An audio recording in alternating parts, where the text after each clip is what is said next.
Civil code, यकसा शहरी कानून। अब इस कानून के आने के बाद क्या क्या होगा? यूनिफॉर्म सिविल कोड अगर लागू होता है तो ये होगा 21 साल से पहले कोई लड़की शादी नहीं कर पाएगी। यूनिफॉर्म सिविल कोड आने के बाद 21 साल के बाद ही करेगी। अगर पहले कर लिया है तो कानूनन अपराध। दूसरा क्या है? दूसरा यह है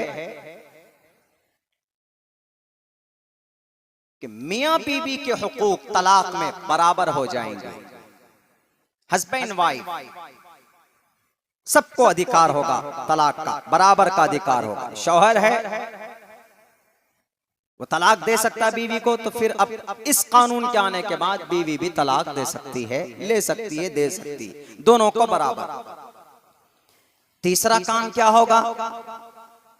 तीसरा कानून यह आएगा कि अगर कोई आदमी दूसरी शादी करना चाहता है, एक बीवी है लेकिन किसी वजह से दूसरी शादी करना चाहता है, तो यूनिफॉर्म सिविल कोड आने के बाद वो दूसरी शादी नहीं कर पाएगा, जिसको बहुविवाह बोलते हैं। और फिर क्या होगा? और ये होगा कि बेटी को अभी लड़के को 2 हिस्सा विरासत में, बाप के प्रॉपर्टी में, और लड़की को 1 हिस्सा। लेकिन इस कानून के आने के बाद जितना हिस्सा लड़के को होगा उतना ही हिस्सा लड़की को भी होगा, बराबर बराबर।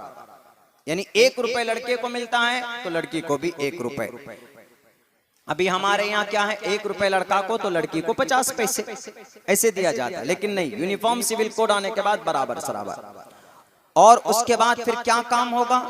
फिर क्या होगा कि जो इद्दत और हलाला है, इद्दत तलाक दे या शौहर का इंतकाल हो जाए तो मुस्लिम माशरे में औरत इद्दत में जाती है। यह हलाला, हलाले का एक पैटर्न है, एक प्रोसेस है, शरी हलाला। तो ये इद्दत भी इस कानून के आने के बाद इद्दत भी खत्म और हलाला भी खत्म। और क्या होगा जी? और ये होगा अगर लड़का नौकरी वाला है, सरकारी नौकरी में था, गवर्नमेंट जॉब थी उसको, अचानक उसका इंतकाल हो गया, तो गवर्नमेंट के तरफ से जो उनको मुआवजा मिलेगा, उस मुआवजे में मरने वाले की बीवी मरने वाले के माँ बाप का देखभाल भी करेगा, उसकी बीवी उसकी देखभाल करेगी। ये कानून भी यूनिफॉर्म सिविल कोड आने के बाद ये भी होगा। और यूनिफॉर्म सिविल कोड आने के बाद मुस्लिम औरत किसी बच्चे को चाहे कि भाई उसके पास बच्चा नहीं, औलाद नहीं, तो वो अडॉप्ट करना चाहती, किसी बच्चे को गोद लेना चाहती है, ले पालक मुतबन्ना जिसको बोलते हैं हम लोग शरीयत में। तो अभी प्रोसेस थोड़ा हार्ड है अभी, लेकिन इस कानून के आने के बाद बहुत आसानी से मुस्लिम लड़की, मुस्लिम औरत किसी भी बच्चे को अपने गोद ले सकती है। और क्या होगा यूनिफॉर्म सिविल कोड आने के बाद? यूनिफॉर्म सिविल कोड आने के बाद एक मामला बड़ा गंभीर ये होगा, ये तो सबके ऊपर तलवार की तरह लटकेगी।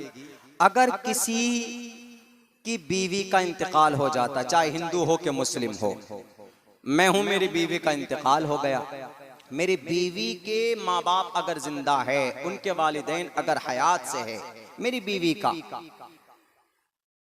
तो मेरी बीवी के इंतकाल के बाद मेरी बीवी के वालिदैन का खर्च बर्दाश्त करना, उनकी देखभाल करना, उनका पूरा नान नफका समझिए मुझे करना होगा।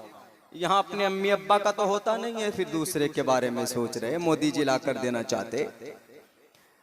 ये भी होगा यूनिफॉर्म सिविल कोड आने के बाद। और यूनिफॉर्म सिविल कोड आने के बाद में एक बड़ा हसास मामला ये भी हो सकता है कि अभी जो हम लोग 3-3, 4-4, 5-5 बच्चे हैं ना, किसी के 8-8, 10-10, उन सब के ऊपर पाबंदी लगेगी। सिर्फ हम 2 और हमारे 2 का भी नारा लगाया जा सकता है। ये सारी चीजें होगी। अब कहेंगे कि अच्छा क्या दिक्कत है जी? फिर इसमें दिक्कत क्या है? मुसलमान एक बीवी को तो देख नहीं पाता, दूसरी बीवी को लाए इसीलिए कानून बन जाए कि भाई एक ही शादी करेगा दूसरी नहीं करेगा। क्या दिक्कत है? दिक्कत असल में यह है, और धर्म के लोग और मजहब के लोग इतना रिएक्ट नहीं करते, इतने एतराज नहीं करते।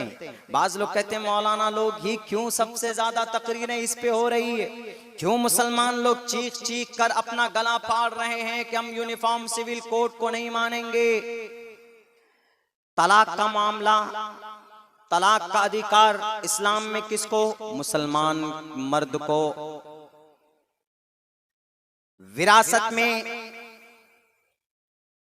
लड़की को कितना मिलता है? 50%, लेकिन बराबर करने वाला तो किस पे अटैक कर रहा है? यूनिफॉर्म सिविल कोड किसी भी धर्म के पर्सनल लॉ को टच नहीं किया है। भारत के अंदर 600 से अधिक पर्सनल लॉ है, यानी 600 से अधिक कानून है धार्मिक। हिंदू, जैन, बौद्ध, क्रिश्चियन, कन्फ्यूशनिज्म, शनुटो, आशूरियो, दलित, SC, ST, ओबीसी वगैरह वगैरह बहुत सारे। किसी के पर्सनल कानून को यूनिफॉर्म सिविल कोड में नहीं लाया। यूनिफॉर्म सिविल कोड में अगर किसी के पर्सनल कानून को टच किया है तो वह सिर्फ मुस्लिम पर्सनल लॉ को टच किया। एतराज असल इस बात पर है, इतने सारे कानून हो, इतने सारे धर्म हैं, किसी को नहीं छेड़ रहे हैं आप, सिर्फ मुस्लिम पर्सनल लॉ को क्यों छेड़ रहे हैं? मुसलमानों के पर्सनल लॉ, पर्सनल कानून यानी शरीयत को क्यों छेड़ रहे हैं? अब लोग यूं कहते हैं इसलिए छेड़ रहे हैं